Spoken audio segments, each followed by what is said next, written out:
Hi everyone, today we're going to cover the Roman Empire and Julius Caesar, who's basically the founder of the Roman Empire. He's not really like part of it, but he basically founded it. And Julius Caesar is, many people have heard the name Julius Caesar before because he's such a well-known figure as a military leader and someone who built Rome into one of the greatest empires ever. So today we will cover, um, obviously what the title says, and we will explore the rise, rule, and legacy of the Roman Empire, with also a focus on the pivotal role played by Julius Caesar within this historical context. So, introduction: the Roman Republic, a remarkable experiment in governance, laid the foundation of the Roman Empire. It was characterized by a complex political system featuring a senate and elected officials. Roman society was stratified with citizens, non-citizens, and slaves occupying distinct roles. So the Roman Republic slash Empire is really well known because of its distinct political system. Uh, at that time, it was rare for it to have like a senate with elected officials, when most of the other empires were built off of monarchs, like emperors, kings. So this is just a brief introduction. As many people know, the Republic will go on to become the Roman Empire, known for its vast territorial holdings, military prowess, and significant cultural and legal influence on Western civilization. The Roman Republic. As the Roman Republic evolved, the social and political structures of the society became more defined. The Roman Senate, composed of the elite, held significant influence over the governance of the Republic. It was during this time that the stage was set for individuals like Julius Caesar to emerge and shape the course of history.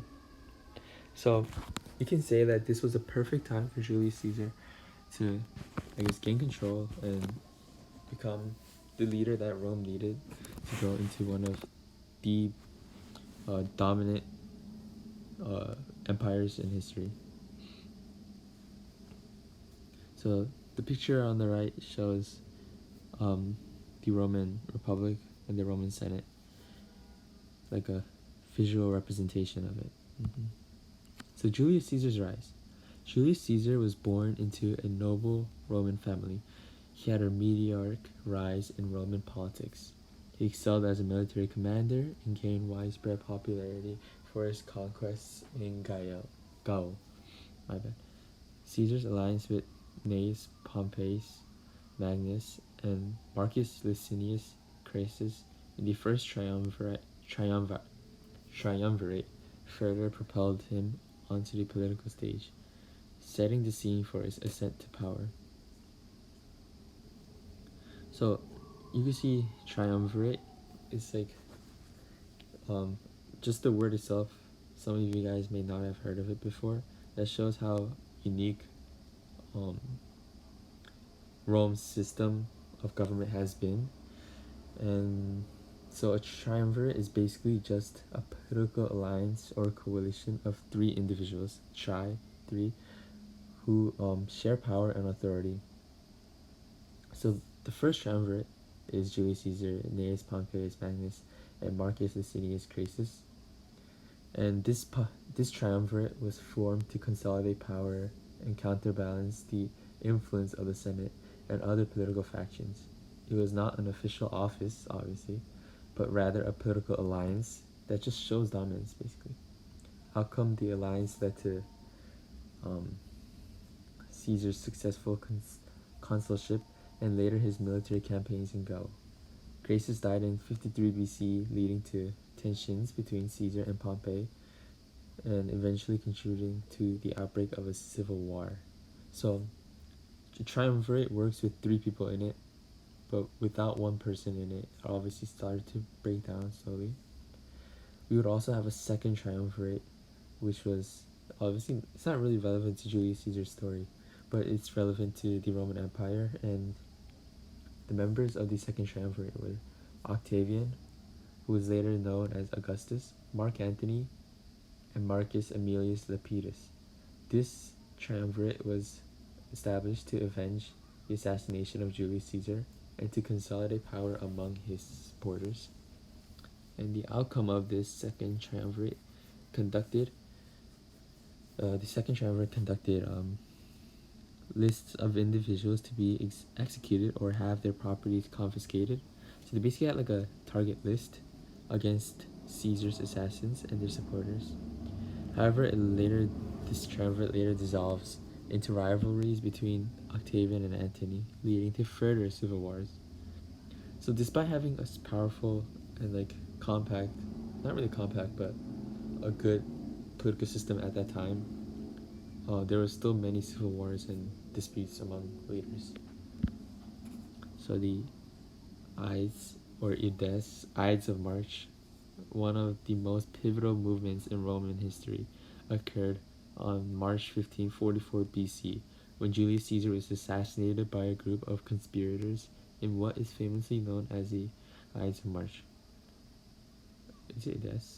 This act of political violence dramatically altered the course of Roman history and marked the end of the Roman Republic. So you can see on the picture on the right, a group of people who carry swords and walked in, and you can see a man bleeding and wounded, and that's Julius Caesar. So the legacy of Julius Caesar.